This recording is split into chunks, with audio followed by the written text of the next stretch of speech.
completely in the AIDS movement. He worked at the Southeast, he worked at Ward 86, and wanted to essentially, watching those experiences, ended up really making major changes in the national and international scene. In 1991, he went to Washington, D.C. to become the first executive director of the Blind White Care Program, which we're going to hear more about. And I think it's really the dint of his personality that led to this incredible bipartisan support for domestic HIV. He then came back to the Bay Area and was the CEO and medical director of the Pangea AIDS Foundation. He worked here at the medical color program at UCSF, came back here to Ward 86, and then in 2009, really was an incredible move when he went to become the global AIDS ambassador under President Obama. This was really the PEPFAR expansion that happened again under Dr. Goosby, and really, I think personally is responsible for millions of people being on antiretroviral therapy worldwide. Came back here in 2013, 2015 was appointed by the UN to be global TB ambassador, and then since then has been leading global health programs in HIV and IGHS, and is also here in Archbishop. So it's really incredible honor to be here with you, and thank you so much for World AIDS Day for giving us more of the history. I wanted to actually start with, and we're going to do questions until 9, and then we'll all be able to ask Dr. Goosby questions. I wanted to start with the question of the Blind White Care Program, because it's, I can just speak personally, this is incredibly important for us in the clinic. How did that come about? I know that earlier that year that little boy who was then 18, blind white, had passed away from AIDS, but please tell us about how the history of that Blind White Care Program came about, that you became sent to that. Well, sure. It's great to be with you today, and thank you for doing this. The awareness of AIDS grew kind of organically. It was really institutions having cases that were the first awareness was risen and crescendoed in response to emergency room congestion and inpatient congestion. At the time, in the late 80s, the census in the hospital was 70 to 90% AIDS-related diagnoses. It's hard for us to believe that. That's every service. And the ability to move from an outpatient to an inpatient response was not possible. It was all inpatient.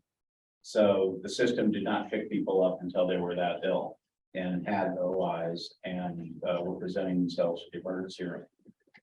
President Reagan did not use the term AIDS and was actually hostile toward kind of any activity that embraced it and a government's responsibility to respond to it.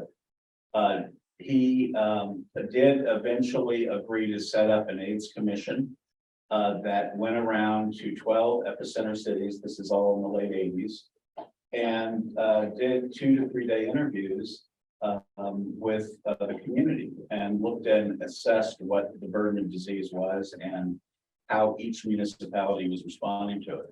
San Francisco had given about $7 million right off the bat every year to AIDS care for indigent patients, right off of its own budget, which was unique in the country. Most cities did not respond that way. Seattle, Los Angeles, and Houston did respond with their own budget toward that effort.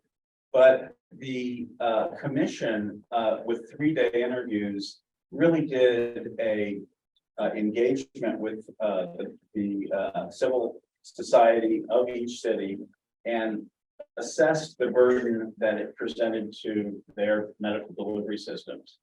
And from that, started to collect data. This institution, New York, Hopkins, and Houston, had data that they were collecting for their AIDS clinic. Ward 86 had been started in 83, 84.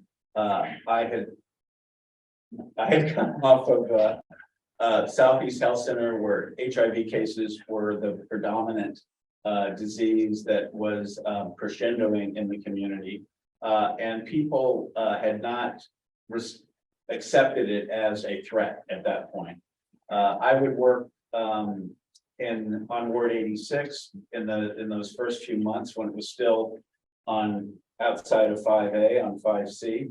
That's where it started, and had patients from 86 that we would see from Southeast Health Center, from other, I would say, Potrero Hill and Mission were all feeding into San Francisco General.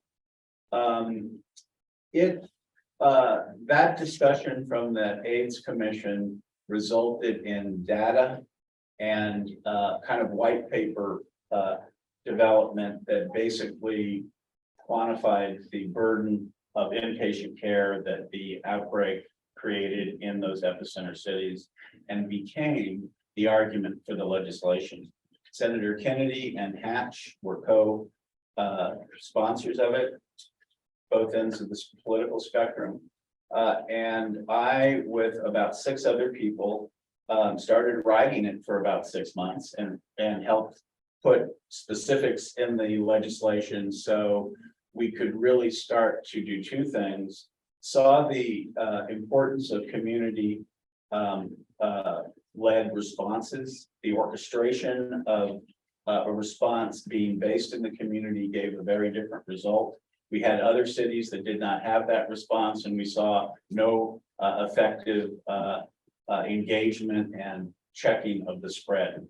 So we began to see community focused support, orchestration in the community, community involved in both planning and implementing as the difference. And the so-called San Francisco model indirectly became duplicated, excuse me, in the Ryan White cities, which initially were 8, then 18, and then they're up to 52 now. So as the numbers increased, that became the source for community-based organizations to have a line of funding. And it became the outpatient funding that we know today as this kind of changed inpatient to outpatient care for HIV. It was a fight that took about 7 years to go from burden identified, we're sinking, to actual money starting. It started, it was passed under Bush 1, but it was Clinton who implemented the program in 91. He had become president. The money didn't start until January, which was his first year. So Clinton actually implemented Ryan White, brought it to scale. So it was started, the Legislation was passed. it started 7 years prior to that. Yeah. And then what made it being Ryan White? I know he had died in April of that year. So this was the legislative lead, the attorney in Senator Kennedy's office. His name is Michael Liskowitz. He's done many things since then. The Disability Act he wrote as another big thing he did. But he, I guess I would say, knew the politics of the Hill, of the Senate, and knew that a program that was largely going to support gay white men in an effort to respond to this burden of disease that was still being looked at as a plague and not part of the general community's risk, very much so, was not going to go with a name that rang the majority of the people who were burdened with this illness. So it was a decision by kind of Kennedy's office. Michael Liskowitz came up with it, who was a gay man himself, that this is probably the way to go. And so they sought a person who could be the face of Ryan White, and the hemophiliac kind of fit the books.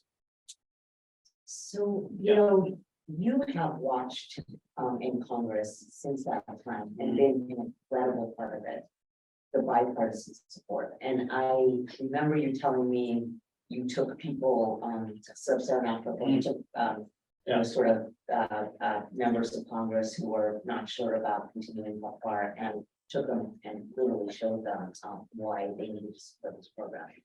But my question is more around, because I know you were such a part of it, but there is bipartisan support, or it has been, I think, consistently, partially to you and partially to the others. this bipartisan support from both sides of Congress, both for Ryan White, which keeps on being re-ratified, Havlir, which keeps on being re-ratified. And then what ended up happening at the NIH, both in terms of funding for HIV at the NIH and each institute. And also, I didn't realize until this morning when I was reading more about it, he reformed the DHHS guidelines in 1995, which is a big part of the NIH. Do you anticipate that continuing? Can you tell us more about that bipartisan support?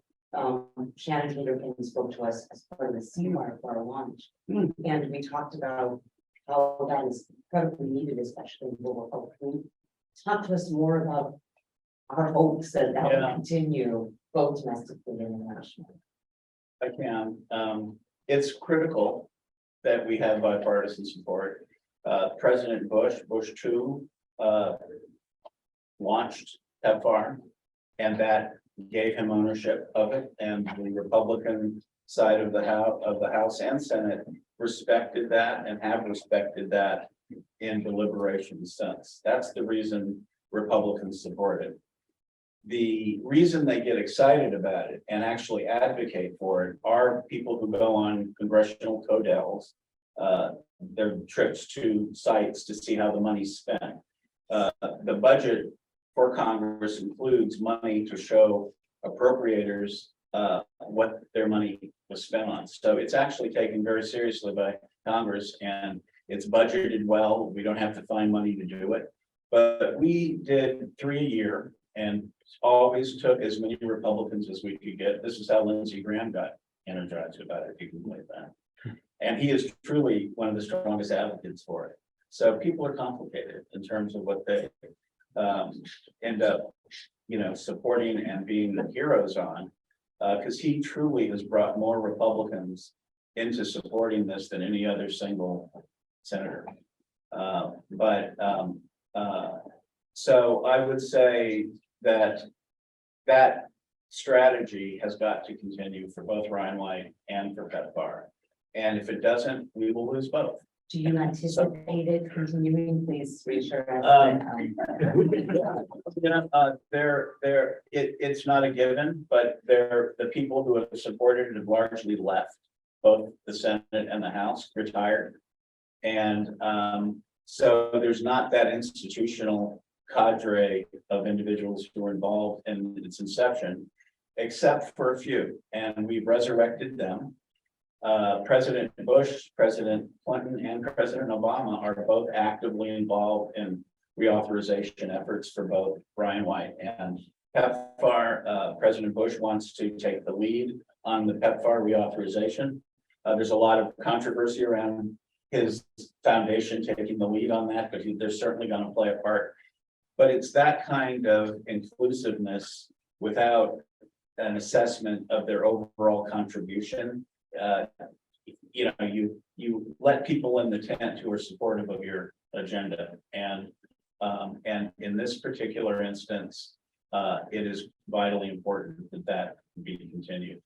I think President Trump's tenure put everybody in a them against us, the other posture and position in bill deliberations, and it really ruined a lot of the long-term work that has gone on for bipartisan support across the portfolio, not just in public health, but in everything. I'd love to ask you about that, and now Diane's question, because I want to actually ask you directly about that, which is the End HIV Epidemic Initiative, which was launched under President Trump. And I know 2 times I was watching State of the Union, I actually followed it for surprise.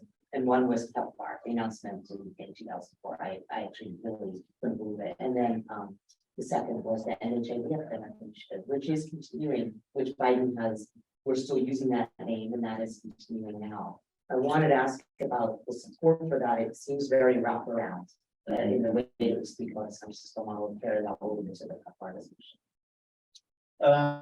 The San Francisco model of care has informed Ryan White directly and continues to, and has informed the way PEPFAR has tried to orchestrate governance of program in country.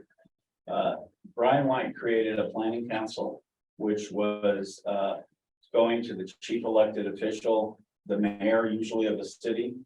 They have to convene members of the community who are either implementers or are invested in the community that needs and uses these services. We put demographic reflected in planning council composition. We figured that out. It took 3 years to figure out that cities, including this one, wouldn't put the people who had the disease on the planning council once they were told to. And in other cities, it was an uglier fight, but making the demographics of your epidemic reflected in your planning body is something that we try to do in PEPFAR as well, and in Uganda and Burundi and Kenya and in Tanzania, in terms of legislation that was passed around illegal gay behavior that would result in incarceration and sometimes a death penalty was discussed. That became a rising threat, and the ability to have people on the planning body who were in and of the community checked it, is the way I would say it, gave us an opportunity to bring it out and discuss it. Because of the relationship the United States has with PEPFAR countries, governments embrace and are grateful for the work that the United States is doing with this, and allowed us to actually have a back and forth with the presidents of these countries during that period. And for 3 of those countries, they tabled the legislation. The president could take it off of the agenda and just took it off the plate. And they've had to do that every year since. So it's not that the threat has gone away, but that partnership and the gratitude that PEPFAR has generated over the last 20 years is why they accept that balance from the United States. So it's an example of that.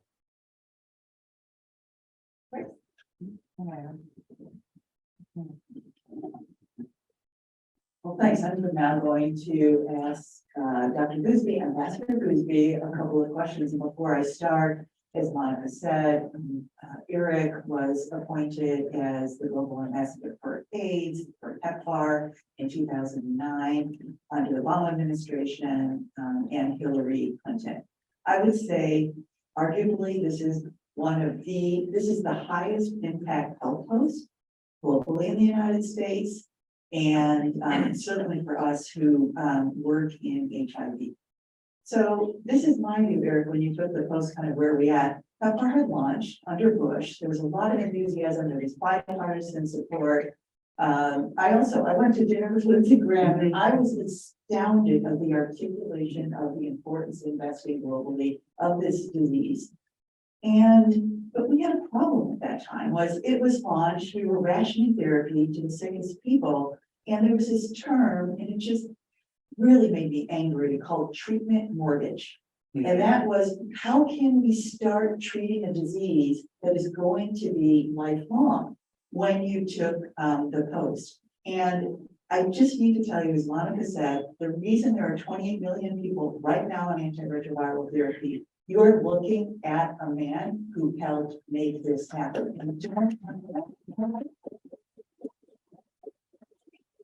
Really, the contribution, and it's about saving lives. It's also about improving lives of people living with the disease and convincing people to look at a disease and global health in a different way. And before I start with the first question, I just have to tell you a story about Eric I will never forget. And this was on a World AIDS Day. It was a White House event, and Secretary of State Hillary Clinton was introducing Dr. Goosby, Ambassador Goosby.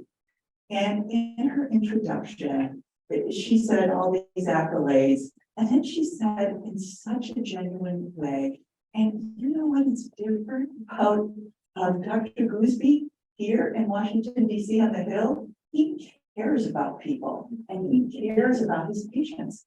And I thought, when you think about what You want people to think about you. It just really gave me goosebumps, and to me is the ultimate highest compliment. That was from Kirschmeiser, Yeah. and I will never forget that moment. And all these health diplomacy things that you did, because that's you genuinely conveyed, however we view that Washington politics Shark Tank, that is how people saw you. And thank you for representing all of us really in that way. Thanks. So my first question is, and you started talking about this a little bit, but I know there's lots of certainly young folks here, everybody, you had a lot of challenges to face. So when you started as ambassador role, maybe talk about some of those challenges and how you approach them. Well, thanks for all those kind words. It was a lift. There were 1.7 million people on antiretrovirals in 2009. And PEPFAR was a $7 billion program. It still is the largest budgeted item on the non-military budget in the United States government, still the largest. And as a result, it is the target for people to go to every year and take money from it that they don't have to come up with. They just take it from this and put it in the issue or in the program that they want. And that's a standard practice. So, and these are by in your own government. So Democrats are doing this, trying to find money for their priorities. I think that making the argument with President Obama and Hillary Clinton that the 1.7 money budgeted at $7 billion, we were able to do the back of the envelope arithmetic to show that we could go to 5 million people without asking for any more money. And just by saving money from procurement distribution, common sense, ratcheting down on costs. And we were able to, in a year and a half, go from 1.7 up to the 5. And it was clear to us that, and I would say that precipitated a 12% drop in PEPFAR budget by Obama, because it looked like you don't need the money. Yeah. Okay, was the discussion that followed. And so I would say making this a success for President Obama and Hillary Clinton as their legacy was the strategy that is always kind of used with politicians. But these two politicians cared deeply about this issue and grabbed onto it as something they wanted to do once they saw it could be achieved. So showing them that you'd be successful with this brought it to their priority as we're going to do this, and that's why we sprinted. And Hillary saw Secretary Clinton saw immediately the value and utility of global health as a diplomatic tool, and had me set up an office when she left after the first term.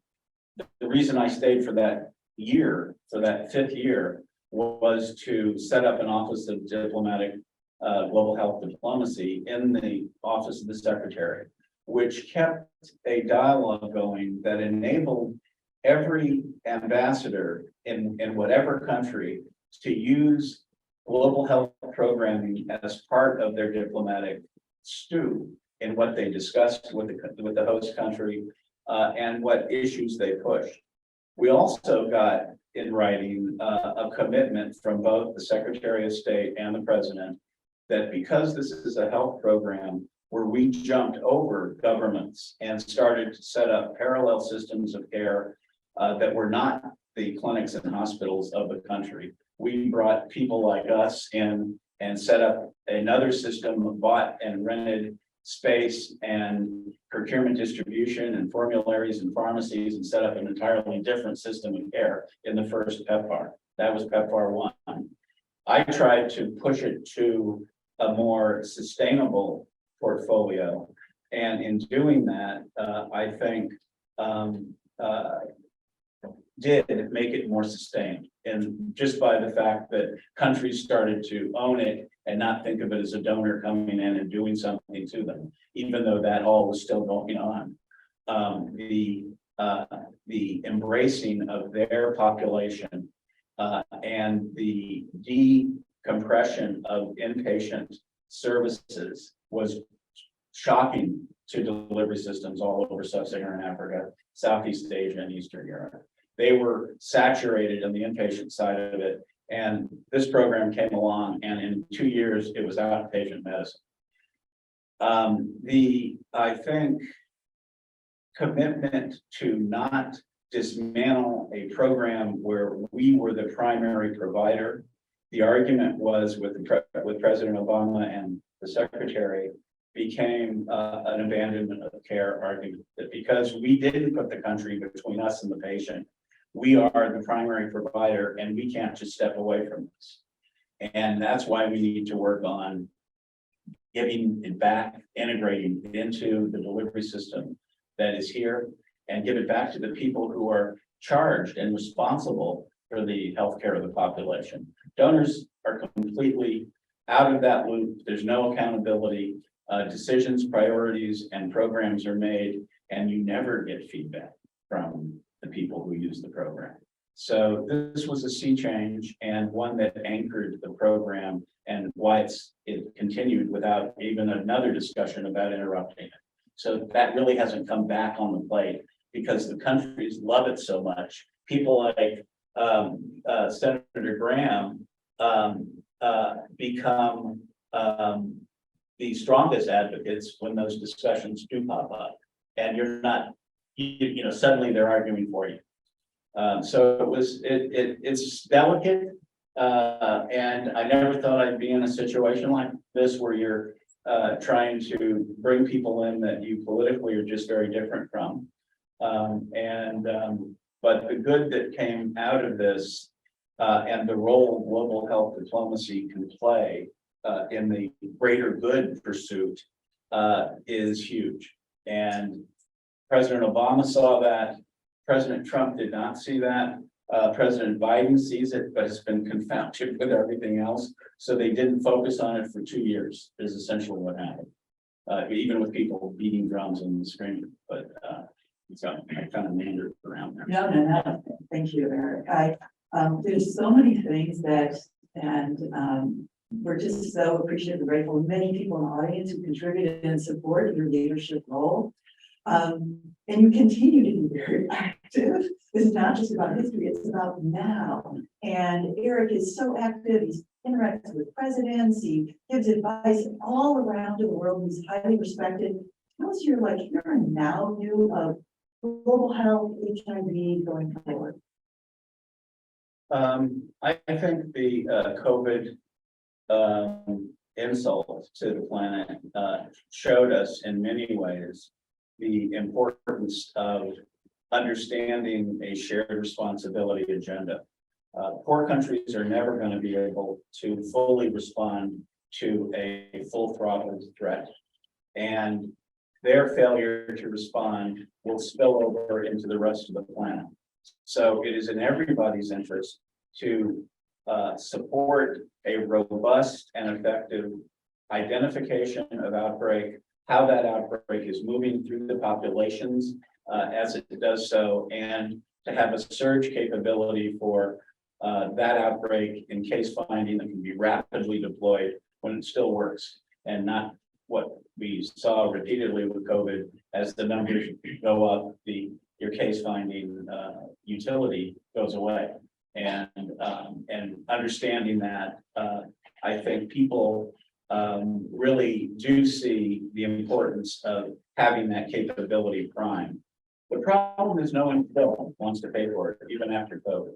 So it's even after the huge cost COVID presented with a non-response or a stuttered response. And that fight is not over.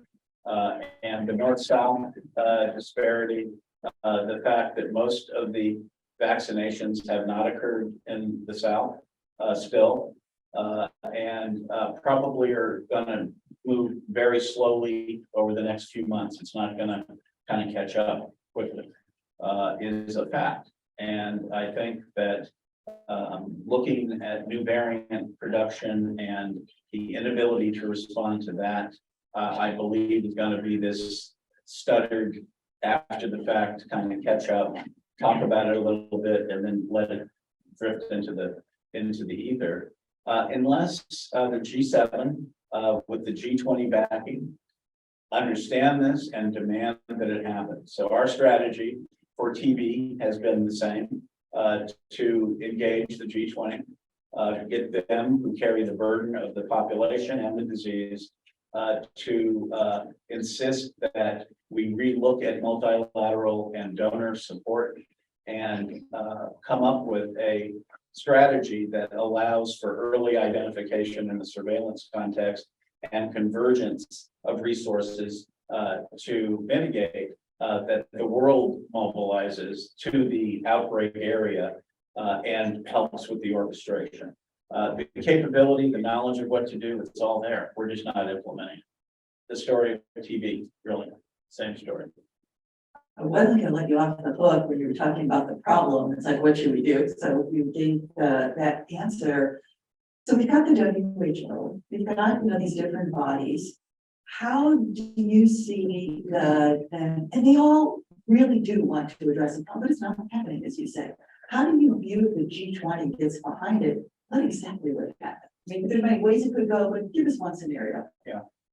I think that the WHO has been less than effective. They have done some things well, most things just at the level of where it's not a failure. And they admit that. They really have a lot of clarity on what they do and don't do. They have no kind of understanding and acceptance of the culture problems that they're facing. The culture in WHO is don't touch it, don't really partner and become a collegial relationship with countries in their response. They don't want to be blamed for the lack of response is really the reason that they don't want to fully engage. And the WHO of the 1970s, 1960s, 1970s, early 80s, which was your brightest and best, eager to engage and be part of the kind of roll up the sleeve and in front of the outbreak part,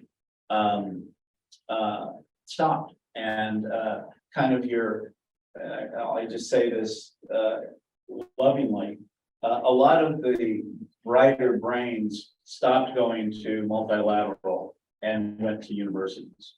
And then they went to the private sector in terms of, I think pharma has robbed a lot of really creative thinkers who would have thrived in the field of public health because of the money differences that they make. And I think the G20, because of the carnage that they represent that's occurring in their countries, have got to be held accountable by their own populations to respond to the diseases that are causing the morbidity and mortality in their countries.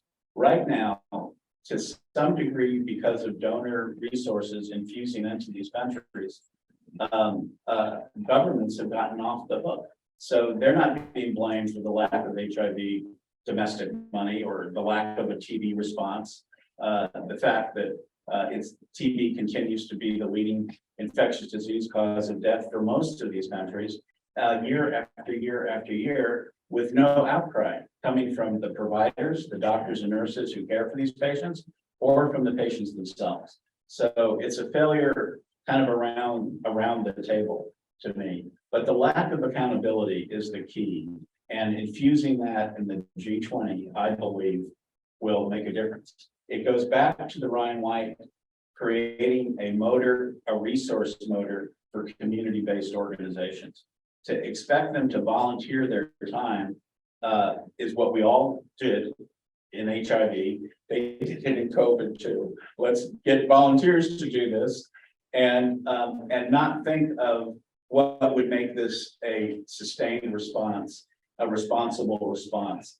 And to a degree, it's because there's not a body, an entity, or a person to hold accountable for it. And it gets more dilute as you move out of developed settings. So the G20 needs to have community-based resources like Orion White Care Act that targets civil society to put them at the planning and implementing table. It sounds kind of obvious, but it is not done anywhere. But where it's done, you see a self-correcting move toward accountability outcomes. Someone's responsible for these outcomes. There's a place to go and discuss. The science we know, it set this policy up. That policy created funding for these programs. These programs aren't changing the outcome. Nobody sees that lack of outcome and takes it back to the appropriators and planners of their pots of money for this disease to reposition how they are with the population, identification, retention strategies, high-risk group populations, all the things that HIV over years figured out. But needs to happen all at once now. And we're smart enough to do that. We just need to create the governance bodies that allow for those resources to be aggregated and deployed rationally where they'll make the most difference. And that requires a locally accountable system. That makes a lot of sense. And I mean, I do think about in AIDS, where we have these partnerships and contributions between science and academic centers with the community, with government entities and the private sectors. Like, it's good that smart people go in the pharma. We need products and drugs, and we need investment. And then we need all to work together, as you suggest, in systems that are accountable. Maybe my one last question before we go to audience questions is, what kind of advice would you give individuals who, first of all, there's another Goosby, okay, diversify their own career path, but they're interested in this and the coming challenges that we have on the planet? What advice would you give them?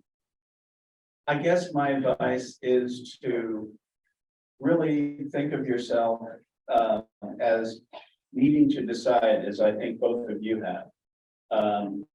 If your central contribution is going to be doing public health, actually implementing public health, looking at it and writing and thinking about how other people implemented it, or is it going to not have any connection to that delivery system, the robustness and integrity of a delivery system to reflect the science that's discovered and to allow the people who would benefit from that scientific discovery to benefit from it. The responsibility of the discoverer includes all of that. And you guys reflect that, but most of our academic colleagues do not reflect that vigilance over have what you've spent the last 5 years doing. Has it been reflected in a guidance or in a understanding change in natural history, pathophysiology? What are the implications for what we should do or could do to the patient population that would benefit? It's not over until that happens. The whole move to managed care to me and the movement away from identifying and responding to the needs, the changing needs of the patient in front of you is something we haven't fought in our own system. We let that happen without a debate. And it happened in academic medical centers later than in the private doctor community. There was a reason for that. And what happened to that discussion is all I'd like us to rekindle that. It's you and the people who are in infectious diseases who have an immediacy of the diseases you're in front of that keeps you kind of relevant in ways that other specialties don't have, but everybody has it if they look for it. I think the indignation needs to rise in the academic community around how medicine's practiced or not practiced, and what our patients deserve and what they get are very different things. And we should be part of that, calling out that disparity. So I would say that.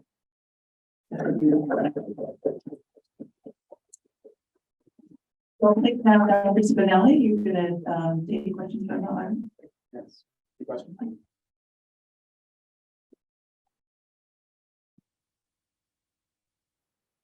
Eric, I've always wanted to ask you this. I mean, what you guys, what you and your peers did, Ryan White and Pat Barnes, I find it very difficult to comprehend, right? I mean, you guys legitimately contribute to saving millions of lives. And now, and you really can't say that about very many people, if anyone. And so, and I tell this story to people all the time, what I know about it. And I'm always blown away that a lot of people, you know, in the general public and even people in HIV, they don't know this story. And why is that? Why do you not have a Nobel Peace Prize? Yes, please. You know, for the group that was in front of the outbreak in the early 80s, there was a real trauma that occurred that none of us were aware of, but drove all of us for years and still does. It was a post-traumatic stress phenomena that occurred. I know myself and everybody on 86, after about 7 years, 6 years, I would find myself saddened by a dog on the street. Seeing a stray dog on the street would well me up. If I saw things in movies, you know, situations on TV and in movies that were sad, took me to a different level of reacting. And my wife noticed it and said, I don't know what's going on with you, but you know, you're more labile, and my insight into it was almost zero. So, but that is what drove myself in Ryan White and in PEPFAR to continue to understand my link to that individual getting in front of the drugs they needed, and to see the difference it made in our population here, and to know that it wasn't making that difference where 75% of the population resided in sub-Saharan Africa, became this kind of crazy disparity that couldn't sit unengaged, and was in a very real sense the motivation for the guideline interest.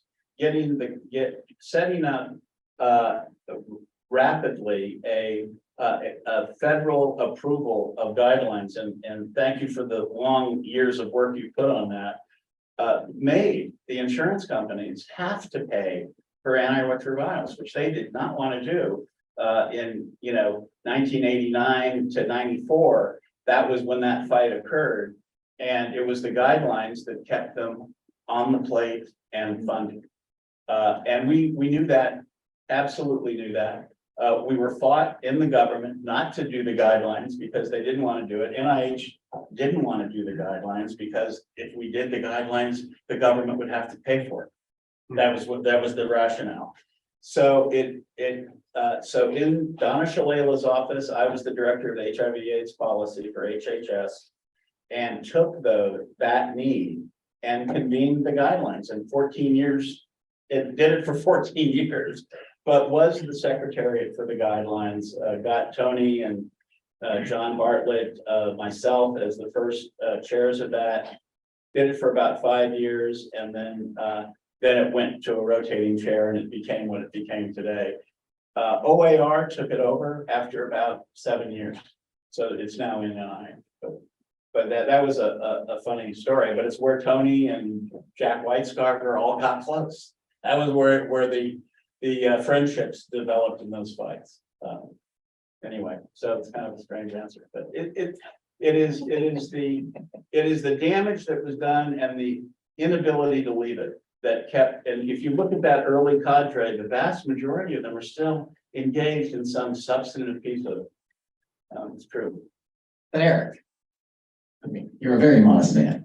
You didn't answer my question. Why are you not giving you and your peers all the credit that you did for saving all these people's lives? Because if the story is known widely about how the government can work, about what American taxpayers have done, right? We could do it again. But it's the strength of a single personality, I think. Like what Steve is saying, Yeah. you told me about this, like Yeah. that you take people and show them what's happening, like Lindsey Graham, and then you get them engaged. That is your personality. That's a leader. That's what a leader does. That's what you did. It's, you know, so many did that. I mean, I'm not just, but I mean, and I think the other unique thing about it was the ever-present, palpable presence of the community in all of it, being right there and not giving, the agenda up was the background cadence to any discussion that occurred in government. And that background chorus of outrage and it's not right yet, kept a linear movement. And other countries that didn't do that slowed way down. And I think it's what's missing in TV, that lack of any community engagement. But thanks for that question. Eric, I think it's hard to follow a question from Steve like that. I won't be a little, but I do want to thank you. Incredibly inspiring to be over here. Hi.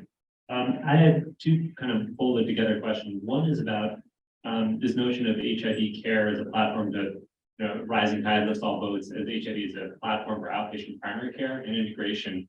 And I was just curious, when you look over the world, essentially, in PEPFAR countries that have succeeded in integrating, for example, non-communicable diseases, other, whether it's high blood pressure, diabetes, as well as integrating things like TB, preventive care, et cetera. What do you think are the kind of recipe or ingredients that make it work, and compared to places where it doesn't seem to last or to integrate?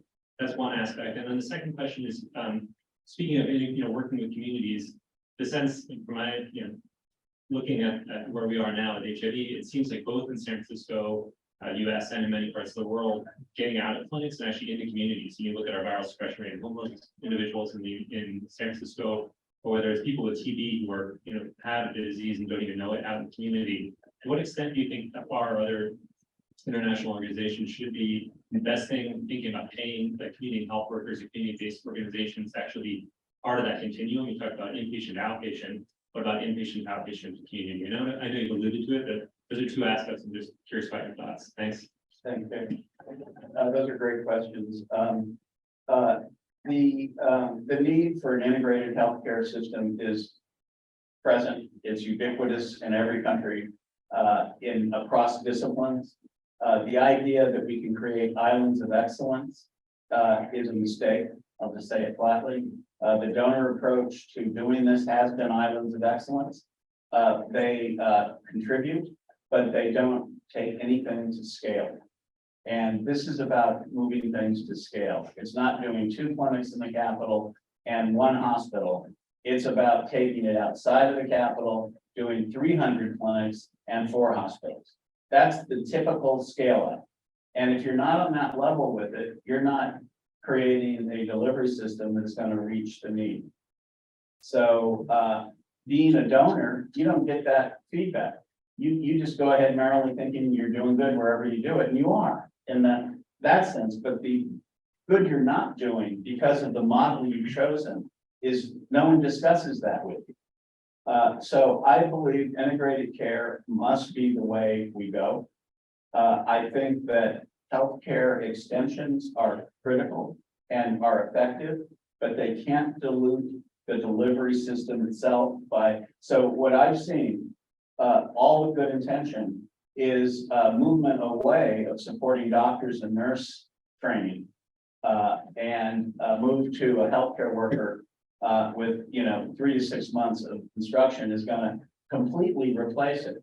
They can replace a component of it, but don't pretend that you've created a capability that's going to cover what a nurse and a doctor covers.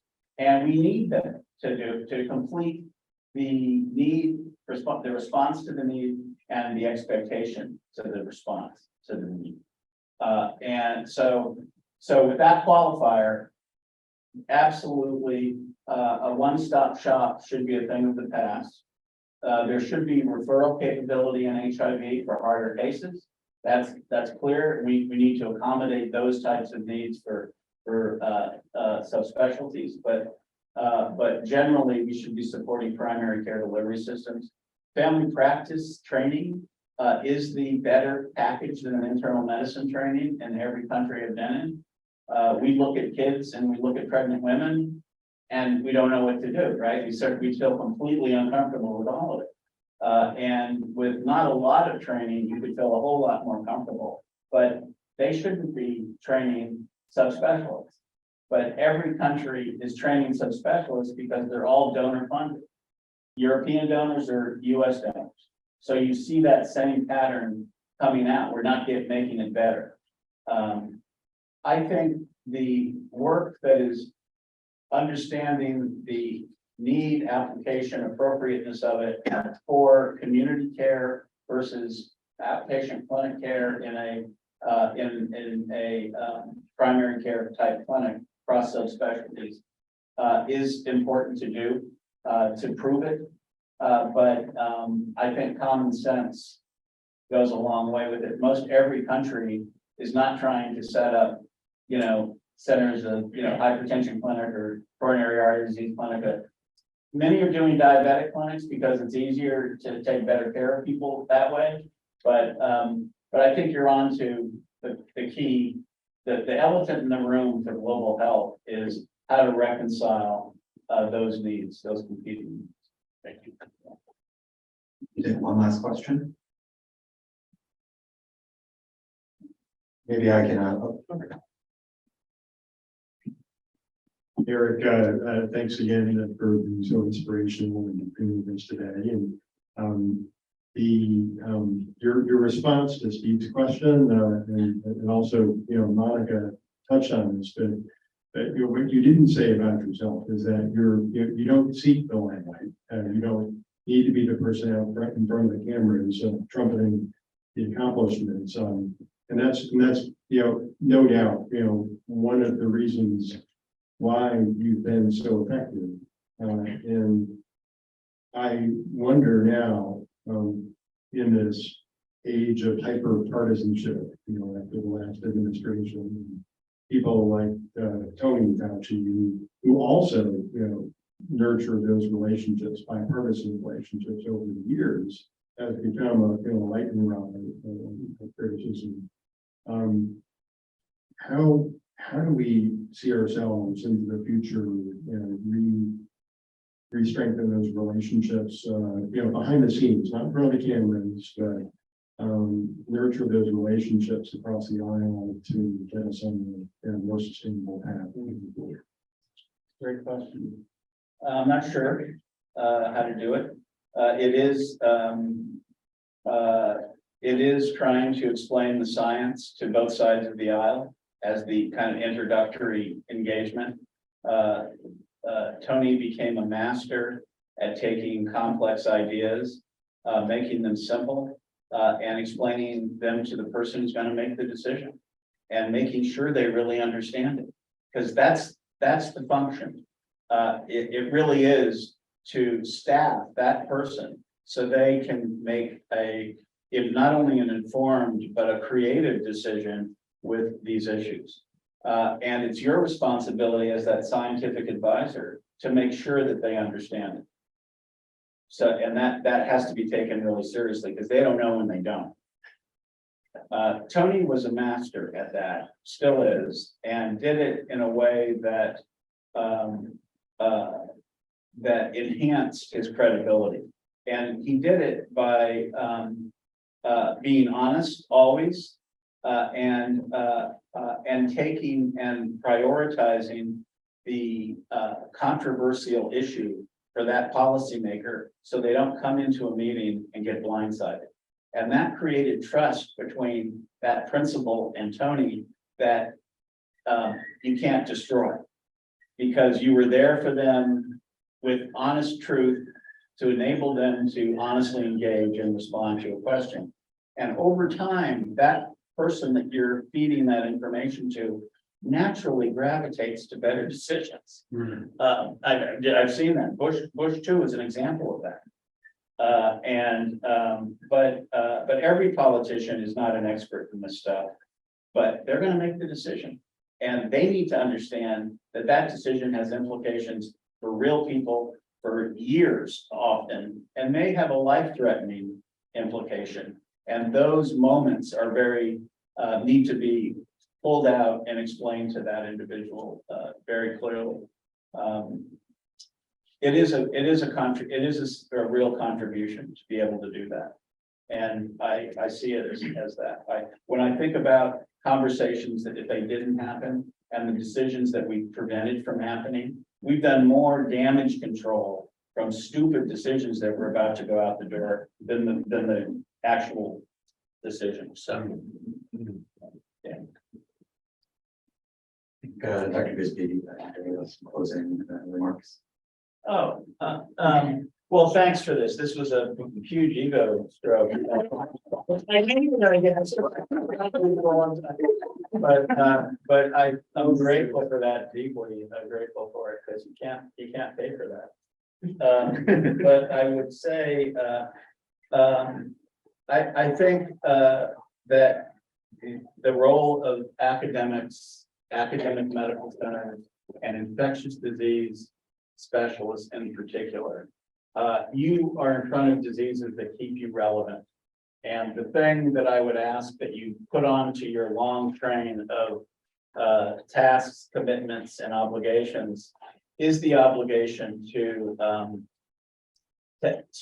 bring our profession back into the high road, which to me is always engaging and inquiring around why we're asked to keep disparities in how we diagnose and what we treat, who we treat, what we treat with, and put that debate back on the plate for is this what an academic medical center should be doing? Should we be doing it without a dialogue around it? Should there be a dialogue and we should continue to do it, or should there be a dialogue and maybe modification on what we're doing? But it should be the faculty that does this. And so I would just say, that's my little soapbox right now. And I think you are the motors that are going to move this forward in this generation of academic physicians. This is the big challenge, I think, on your plate, is kind of the reconciliation of something that slipped out of the barn.